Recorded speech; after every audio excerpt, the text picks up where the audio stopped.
to all known laws of aviation, there's no way a bee should be able to fly. Its wings are too small to get its fat little body off the ground. Bee, of course, flies anyway, because bees don't care what you... Bee! Hi! What are you doing here? Oh, for me? You shouldn't have. Oh, a copy of 2017 Best Picture winner Guillermo del Toro's Shape of Water. Was there something else, hon? Okay.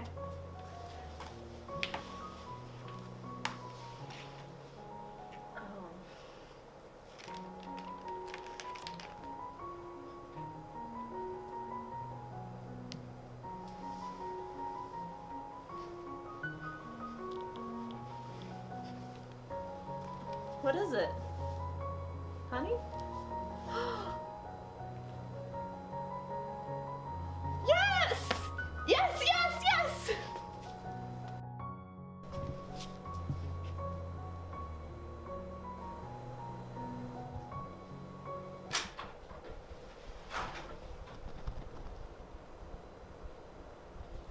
I gotta go. I have a show to do, but I'll see you later.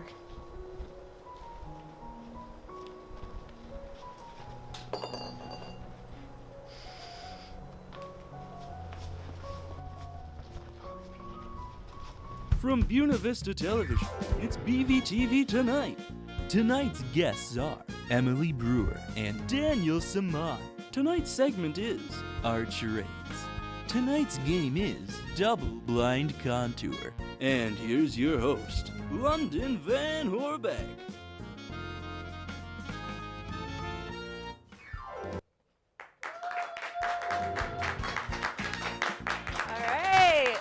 Welcome to BVTV Tonight. We have another great episode for you guys.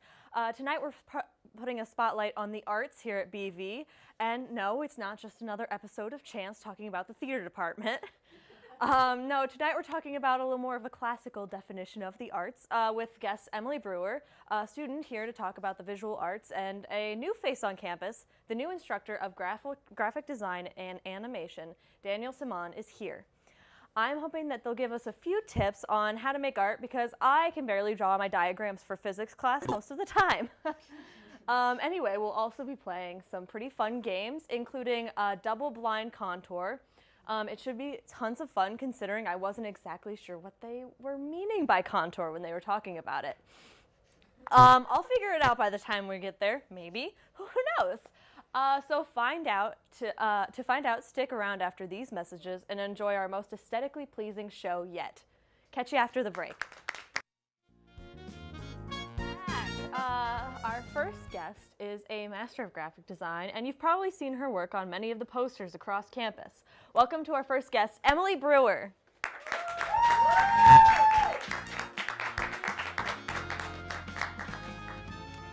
So, Emily, you're into artsy things, so what are the kinds of artsy things that you do around campus? So I generally make all of the posters on campus. So right now I am the VP of Design for SAB, as well for Art and Design Club, and I also make posters for Student Senate, RHA, as well as a few smaller organizations here and there. So when do you sleep? That's a really good question. A lot of my friends are like, do you ever sleep? And there's definitely been a week where it's been like, yeah, you get 5 hours. Good luck. I would think we've all been there a couple times. So how many total posters do you think you've made for organizations on campus? This semester? No, like since you've started here. I'd say probably 50, I want to say. That's amazing. So what was your favorite project or poster? So far, I think my favorite poster would be the block party poster that I did for SAB last semester. Why did you like that one so much? I like that one a lot because there was a lot more freedom in which I could do it, and we were able to spread it out through the community, so it wasn't just students seeing it, it was also people within the community. Okay, that's cool. You got a lot of exposure with that. So have you done design internships? I have not done any internships yet. So what would your dream internship be at this point? I would say my dream internship right now would be any place where I can do the work that they expect me to do, as well as do anything that I'm interested in at the time. Okay. So do you have any major projects going on right now? I actually don't have any major projects. I'm thinking about maybe starting one because I'm going to be starting like a lower involvement, so. Okay, so like what would your best, like your favorite project that someone could come and tell you that they wanted to get done, what would that be for you? I think right now I'm mostly interested in like a stop motion film. Okay, so that's that'd be pretty really cool. Okay.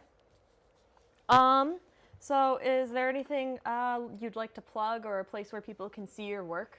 I think the best place right now for people to see my work is like on SAB's page right now, because we always post all of our posters up there and everything that I make, so. So do you have like a lot of things up there right now? Yeah, I have like everything I've made for them is up there right now. Okay, that's pretty cool. So have you had any new classes with our new art professor here? I have. I'm in most of his classes this semester except for one. Okay, interesting. Well, since you're so artistic, how about we try a new segment that we like to call Art Charades? It's a test of your knowledge of famous art pieces and my ability to do charades. So, I think I have the list here. All right. I don't want you catching the answers. So the first one, are we going to do a timer on this one? Or just 30 seconds on the clock? Here we go. Mona Lisa? Yes. All right. That one, I didn't know if you were going to know that this game was started with that one. I just thought maybe she'll figure it out. The next one. Oh, this is the Scream face. Yes. Yes. I don't know if the word face is in the no, it's title. Like Scream it's just or the something. Scream. Okay. So this one, Ooh. I don't. 2 words.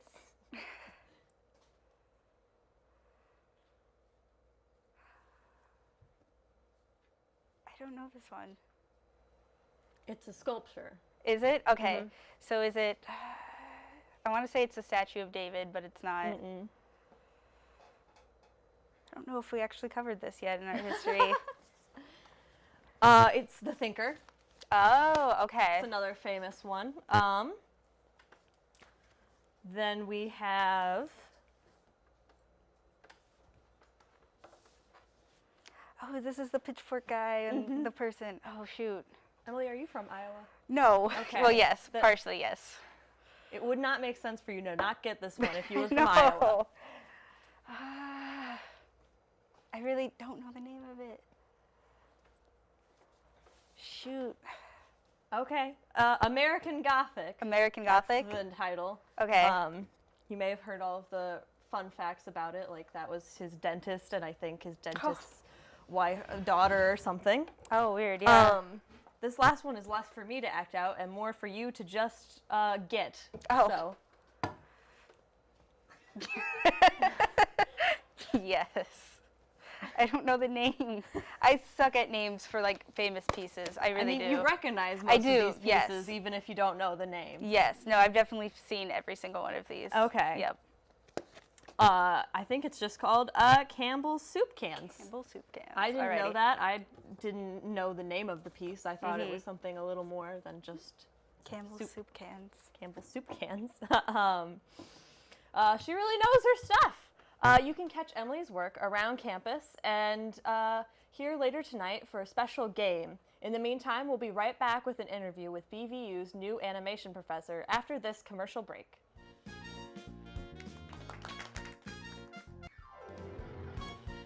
And we're back!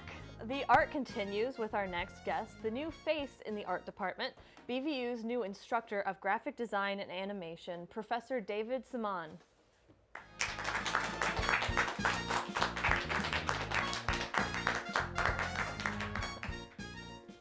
So, it's your, are you okay? Yeah. It stinks a little bit. Sorry, I should have warned you. So it's your first semester here at BVU. How has it been? Been good. Everyone's nice and welcoming.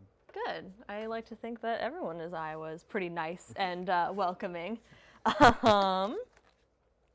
So you've only been here for the fall. Yes. So you haven't gotten to experience things like J-term. No. So you know what J-term is, obviously. Yes. Do you have any special classes that you're looking forward to? I have a class, creature design, or character and creature design on Star Wars. Oh, cool. So what kind of stuff would that entail? Creating characters within the Star Wars universe, which can be anything. Yeah. From knights to zombies to monster movies. It's all, the gambit's open. Okay, that's really cool. I mean, Star Wars tends to have really unique creatures in it and characters and stuff, so that sounds like a really fun time. So what expertise have you brought to the art department? Animation's the biggest one. I've got ad design that I've done before, but I think the big thing is that they're wanting to build up the animation program. Okay. And that's what I want to do. More cartoons. Yeah, fair enough. More cartoons for everyone. So why is it that you like animation? What is it about animation that kind of drew you in? You can do anything you want. 3D is cool because then you can have like dinosaurs in them real. 2D is even better because you can do things in it that you can't do in 3D just because of the rules. So, for instance, the camera can't go below the horizon in 3D. It can in 2D. You can fall off a cliff, in either one, but it's just, you can do things that are physically impossible, and whatever imagination you have, you just bring it out, and it's, that's very interesting. So what major projects have you been a part of? I did the language preservation for Native Americans.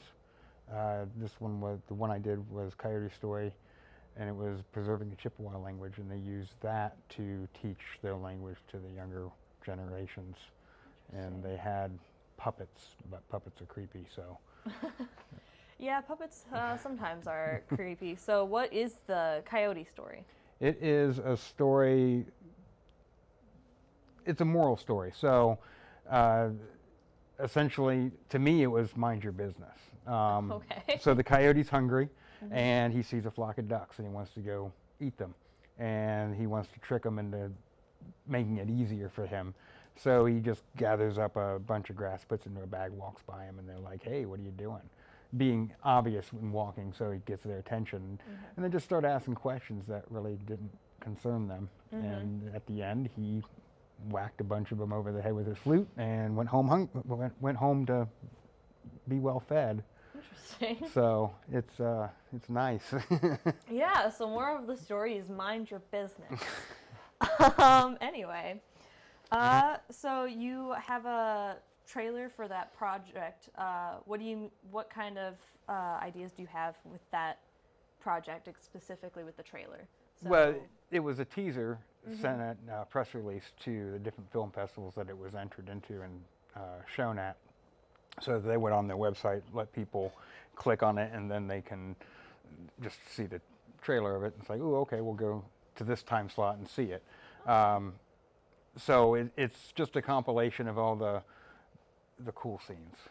Okay, the cool scenes. The cool scenes. The cool looking scenes. So has that been released, or is it? We have a clip. Okay, we have a clip of that. Yes. If we're gonna play that.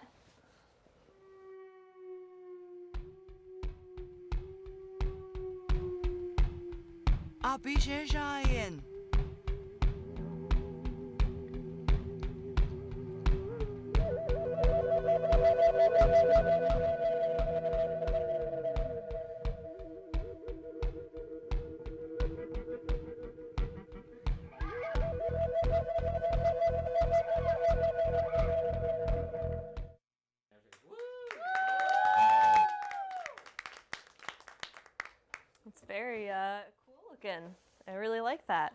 Thank you. So has that short film been released yet? It has. It was released in 2016. It was accepted to 10 film festivals. Okay. The two really cool places were New Zealand and England, so I was Okay. it's like, wow, okay. And it did win Best Animation at Attendance in 2017. That's really cool. So like, what is your favorite thing that people have told you about it? Like, what's your favorite feedback that you've received from it? Okay, so it was accepted to Minneapolis St. Paul Film Festival, and then after it got done showing, I got an email saying we want to put this in Minneapolis Airport, and I said, okay, how? And they're talking. The area was on the concourse where you like kind of congregate before you get on the plane. They have TVs in there, and they just spotlight things. Minnesota type things, and since there's a big Chippewa population in Minnesota, they wanted to put it up there. The most interesting part about that was they wanted me to put in the teletype for hearing impaired, and I said, but it's subtitled. Yeah. And they said, well, yeah, but they still need this because it's a rule or something. Oh, okay. So, but yeah, it was keeping the Native American languages was the best feedback. There's one that I wanted to reach out to, but the last two people who could speak the language is in California, and they were like 80 or 85 at the time, back in the 80s. Oh, so okay. I imagine that they. I hope not. Yeah. But I imagine that they probably are no longer around. So at that point, that language dies. Okay. So this helps keep that from happening. Yeah, that's really interesting. So how can people see that animation now, like the full movie now? It is on my Vimeo site. I think there's a link on my webpage to it, but it's on YouTube. I have a YouTube channel. There's that one. There's a really ancient animation that I did that shouldn't be on there anymore, but it's got 32,000 likes. So wow. Well, I mean, it shows your progress yes. from one point to the next with Right. animation. Yeah. And so people can find that online. How can they find your site and your YouTube channel? Well, my site is Art of Denial, Okay. Danial, and then if they go into YouTube and search for either Coyote Story or Coyote Steals Fire, it should pop up. Okay. Very interesting. So lastly, we here at BV Tonight, we like to play games. So, with our guests, we wanted to see if you'd like to test your blind contouring abilities in a game we call Double Blind Contour. In this game, I'm going to be doing Emily's contour as in her makeup while I'm blindfolded. And at the same time, you'll be doing a blind contour of us. And at the end of the game, we'll compare your results. Are you up for it? Sure. Okay. So there's that for you. Okay. I'm just going to grab this stuff. Let me go over here. I'll come over to where Emily is. Emily, have you ever had contour done before? I believe I have, yes. Okay. I'm hoping that this goes okay, but we'll find out. I brought a lot of cream contours because I've heard that shows up better on camera. All right. So, here we go.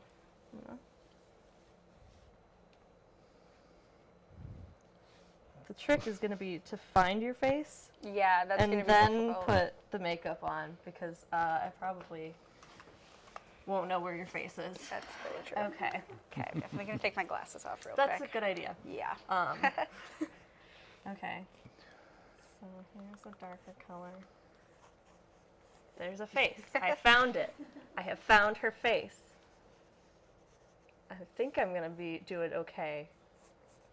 Because I always did my makeup like in almost darkness in high school. Oh, wow. Because I would wake up early, but then I wouldn't want to turn on the light because it was Too early. too Solid early, and the colors were weird, and so I was like, well, that isn't the real colors, so I would just. I'm sorry, I'm touching your face a lot. You're good. I think we're going to be really close after this, Emily. Oh, yes. I don't think you can go through something like this and not get close. No, you're very true. There's few things in life that are as good of bonding activities as this. Daniel, how are you doing over there? Well, I'm doing, because trying not to look down at the paper, because you're not supposed to. Yeah.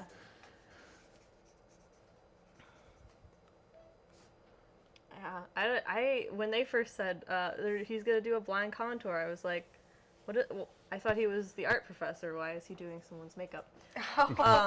And then they were like, well, why don't you do it? And so now I'm doing this. Alrighty. And, okay. This is the particularly hard part, is the nose. Hopefully. All right, I'm done. Hopefully you don't look super... Oh, he's done? Am I supposed to be done too? I sure hope not. Okay, I think I'm done too. I can't... we'll just go with that, because... okay, I'm scared to take the blindfold off, because I'm scared that I've destroyed your face. She just look really dirty. Oh, that's not even that bad. It's okay. I did an okay job. Okay. Nice. All right, do you want to show that one for the camera there?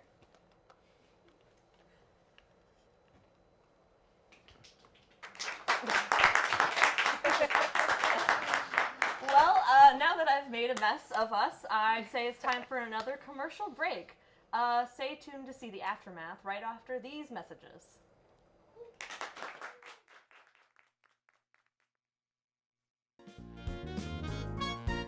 Alrighty. So what was your guys' experience with that?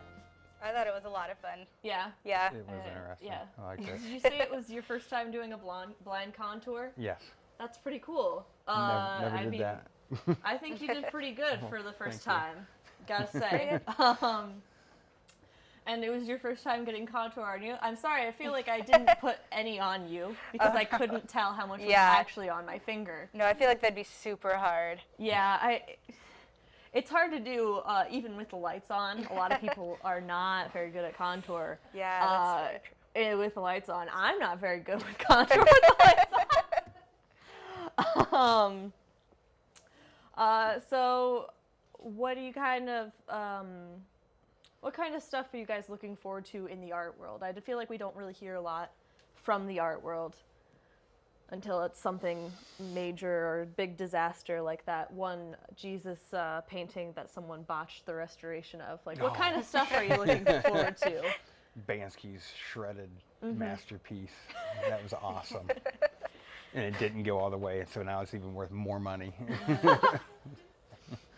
Well, I mean, yeah, things like that. It's pretty unique, and it becomes really famous, so then people want it more. Yeah, it was super cool because he like rigged it up before he sent it to the auction house to shred.